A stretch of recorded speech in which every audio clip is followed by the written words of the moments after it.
தேர்தலின் போது அளித்த வாக்குறுதிகளில் 90% வாக்குறுதிகளை நிறைவேற்றியுள்ளோம் என்று முதலமைச்சர் மு.க.ஸ்டாலின் பெருமிதம் தெரிவித்துள்ளார். சென்னை புளியந்தோப்பு டான்போஸ்கோ பள்ளி வளாகத்தில் நடைபெற்ற அரசு விழாவில் தமிழ்நாடு நகர்ப்புற வாழ்விட மேம்பாட்டு வாரியத்தின் சார்பில் சந்திரயோகி சமாதி, ராதாகிருஷ்ணாபுரம் மற்றும் சத்தியவாணி முத்துநகர் ஆகிய திட்ட பகுதிகளில் 712 குடியிருப்புதாரர்களுக்கு குடியிருப்புக்கான ஒதுக்கீட்டு ஆணைகளை முதலமைச்சர் வழங்கினார்.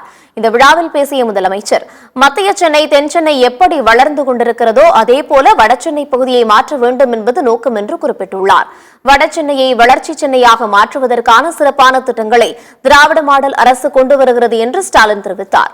வடசென்னையின் வளர்ச்சிக்காக 1000 கோடி ரூபாய் நிதி ஒதுக்குவதாக சட்டமன்றத்தில் அறிவித்தோம். தற்போது அந்த தொகையை 6400 கோடியாக உயர்த்தியுள்ளதாக குறிப்பிட்டுள்ளார்.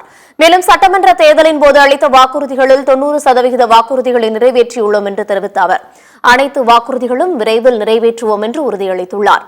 அதேபோல புதுமை பெண், தமிழ் புதல்வன் உள்ளிட்ட திட்டங்கள் போன்று தேர்தல் நேரத்தில் சொல்லாத வாக்குறுதிகளையும் நிறைவேற்றி வருவதாகவும் முதலமைச்சர் தெரிவித்துள்ளார்.